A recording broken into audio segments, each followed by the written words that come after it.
Good morning students. स्वागत है आप सभी का ज्योग्राफी क्लासेस में। आज हम बीए पार्ट थर्ड के फर्स्ट क्वेश्चन पेपर विश्व का प्रादेशिक भूगोल में एशिया की मिट्टियों का वर्गीकरण और वितरण पढ़ेंगे। स्टूडेंट्स, एशिया की मिट्टियों के बारे में पढ़ने से पहले हम बात करेंगे कि मिट्टी कहते किसे हैं। पृथ्वी के भूपृष्ठ पर, पृथ्वी के धरातल पर स्थित असंगठित पदार्थ जो कि मूल, शैल और वनस्पति के योग से बनते हैं, वह मिट्टी कहलाते हैं। इस मिट्टी के निर्माण में और विकास में उच्चावच, जलवायु, मूल, शैल, वनस्पति और जीव जंतुओं की बहुत अधिक महत्वपूर्ण भूमिका रहती है।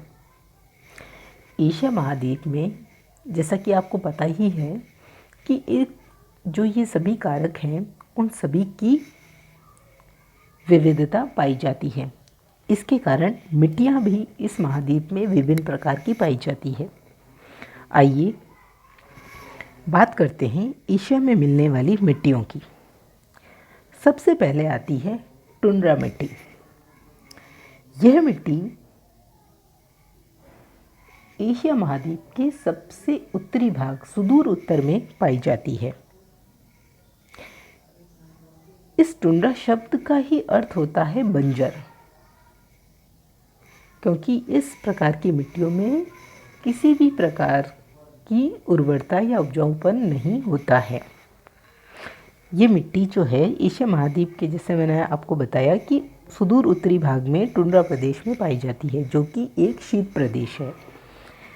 इसका विस्तार पूर्व में बेरिंग सागर से पश्चिम में यूराल पर्वत तक है। इस मिट्टी में लोहे तत्व की अधिकता होती है, जबकि जैव पदार्थों का अभाव होता है। ये मिट्टी शीत प्रदेश की मिट्टी है, जो कि पूर्णतः हिमाच्छादित रहता है। इसके कारण ये कम विकसित होती है। ये मिट्टियाँ जो है वो उथली, दलदली तथा कृषि की दृष्टि से पूर्णतः अनुपजाऊ होती है। दूसरी मिट्टी आती है पॉडज़ोल मिट्टी। पॉडज़ोल शब्द जो है वो है एक रूसी शब्द, जिसका अर्थ होता है राख का रंग, यानी राख जैसा इस मिट्टी का रंग होता है। ये मिट्टी साइबेरियाई शंकुधारी वन प्रदेश में विकसित हुई है। इनका विस्तार एशिया के रूसी भाग के पश्चिमी भाग से लेकर उत्तरी चीन, उत्तरी कोरिया और जापान में यह मिट्टी पाई जाती है। इस मिट्टी के ऊपरी भाग में अविघटित जैविक पदार्थों की मोटी परत पाई जाती है। जैविक पदार्थ यानी वनस्पति अंश जो है वो बहुत अधिक मोटी परत के रूप में इसमें पाया जाता है, जिससे कि अम्ल बनते हैं। अब ये अम्लीय घोल क्या होता है, वो मिट्टी की जो ऊपरी सतह होती है, यहाँ से अघुलनशील खनिजों को, जो कि होते हैं लौह और एल्युमिनियम, इनका निक्षालन और अवक्षालन करता है। यानी निक्षालन और अवक्षालन क्रिया होती है, और बाकी जो शेष सिलिका जो शेष सिलिका बचता है, उसके कारण इस मिट्टी का रंग राख जैसा भूरा रंग हो जाता है। अम्लीय होने के कारण इस मिट्टी का भी कृषि में उपयोग नहीं होता। फिर आती है भूरी कत्थई पॉडज़ोलिक मिट्टी। यह मिट्टी शंकुधारी वन प्रदेश के दक्षिणी भागों में विकसित हुई है। यानी जो कि अभी हमने पढ़े शंकुधारी वन, उनके दक्षिणी भागों में ये मिट्टी विकसित हुई है। पॉडज़ोल मिट्टी से यह मिट्टी भी काफ़ी समानता रखती है। इसके कारण इसे भी पॉडज़ोलिक मिट्टी कहा जाता है। लेकिन पॉडज़ोल मिट्टी की अपेक्षा यह मिट्टी कम अम्लीय होती है। शंकुधारी वन प्रदेशों की अपेक्षा तापमान थोड़ा अधिक होने के कारण क्या होता है कि जो जीवाणु प्रक्रिया अधिक होती है, जिससे मिट्टी में जीवाश्म अधिक पाया जाता है और इसके फलस्वरूप इस मिट्टी की गहराई अधिक होती है और उर्वरता मध्यम प्रकार की पाई जाती है इस मिट्टी में। फिर आती है लैटेराइट मिट्टी। यह मिट्टी उष्ण आर्द्र जलवायु में निर्मित होती है। उष्ण आर्द्र यानी जहाँ तापमान भी अधिक पाया जाता है और वर्षा भी अधिक पाई जाती है। एशिया में यह मिट्टी दक्षिणी Bharat, Sri Lanka, Thailand, Vietnam, Cambodia, Laos, Malaysia, Philippines, Indonesia में पाई जाती है।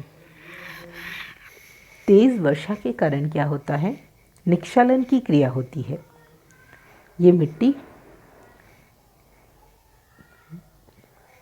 निक्षालन की क्रिया द्वारा जो घुलनशील खनिज जो होते हैं वो नीचे चले जाते हैं, जबकि जो अघुलनशील खनिज होते हैं जैसे कि लोहा, एल्यूमिनियम, ये सब सतह पर ही रह जाते हैं। निक्षालन की क्रिया में क्या होता है स्टूडेंट्स, पानी में जो भी या सतह पर जो भी खनिज पाए जाते हैं वो घुलकर नीचे धरातल के अंदर चले जाते हैं और मिट्टी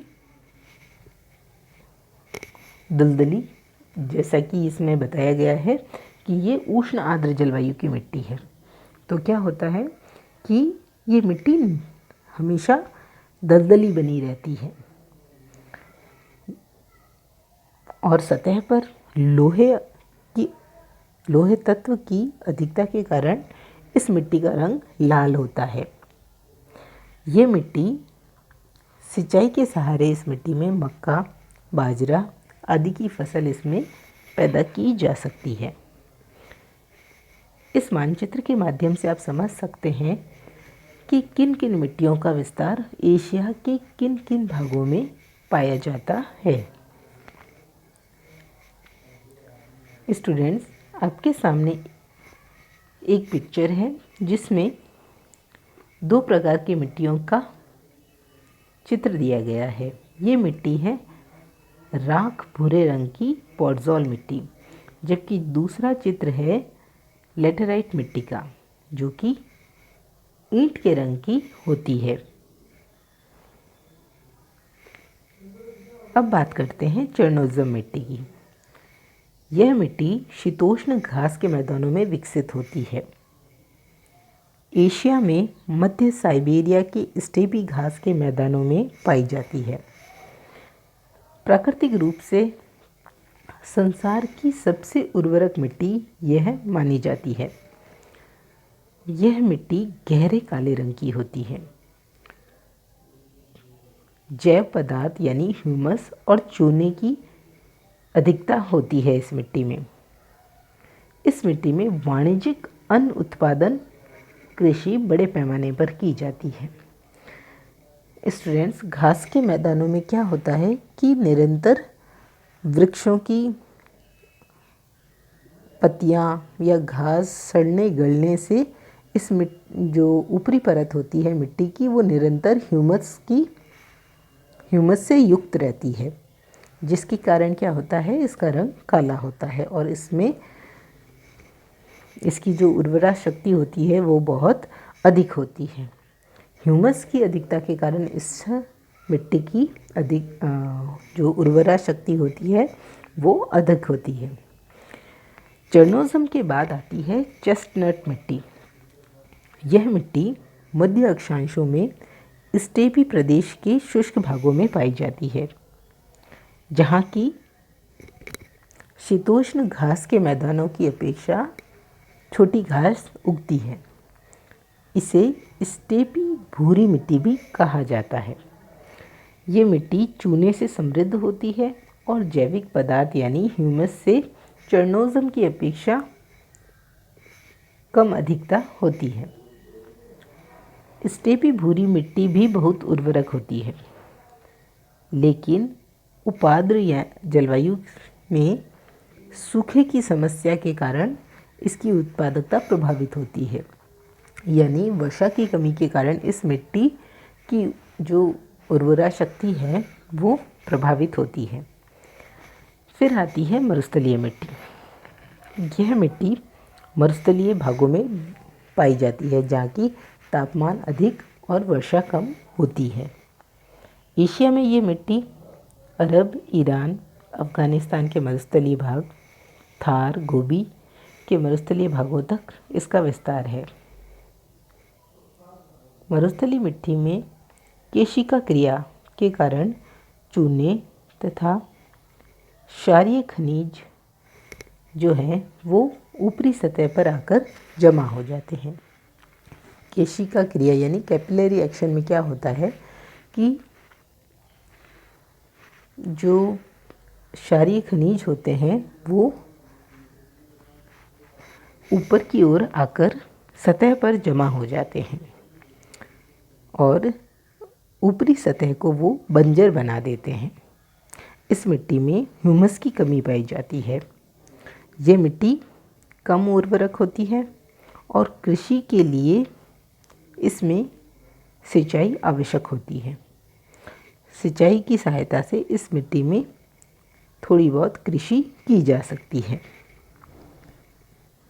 स्टूडेंट्स, आपके सामने एक चित्र है जिसमें मरुस्थलीय मिट्टी और जलोढ़ मिट्टी के चित्र दिए गए हैं। ये है मरुस्थलीय मिट्टी और ये है जलोढ़ मिट्टी। अब बात करते हैं पर्वतीय मिट्टी की। यह मिट्टी एशिया के उच्च पर्वतीय क्षेत्रों में पाई जाती है। इसके कारण इसे पर्वतीय मिट्टी कहा जाता है। इस मिट्टी में मोटे मोटे कण होते हैं और बारीक कण भी पाए जाते हैं। इस मिट्टी में चूने की और वनस्पति अंश कम होने के कारण ये मिट्टी थोड़ी कम उपजाऊ होती है। लेकिन जो पर्वतीय भाग होते हैं वहाँ चाय और चावल की खेती की दृष्टि से ये मिट्टी जो है वो महत्व रखती है। फिर आती है काली या रेगुर मिट्टी। यह मिट्टी प्रायद्वीपीय भारत के पश्चिमी भागों में मुख्यतः गुजरात व महाराष्ट्र में पाई जाती है। इसकी रचना ज्वालामुखी उद्गार से मिश्रित पदार्थों से हुई है। यह मिट्टी पानी सोखकर लसलसी और चिपचिपी हो जाती है, यानी दलदली हो जाती है और सूखने पर इस मिट्टी में गहरी दरारें पड़ जाती है। इस मिट्टी को रेगुर मिट्टी भी कहते हैं। यह मिट्टी अत्यंत उपजाऊ मिट्टी है। इसे कपासी मिट्टी भी कहा जाता है क्योंकि यह मिट्टी कपास की फसल के लिए बहुत उपयोगी होती है। फिर आती है जलोढ़ मिट्टी। ये मिट्टियाँ नदियों के किनारे पाई जाती है।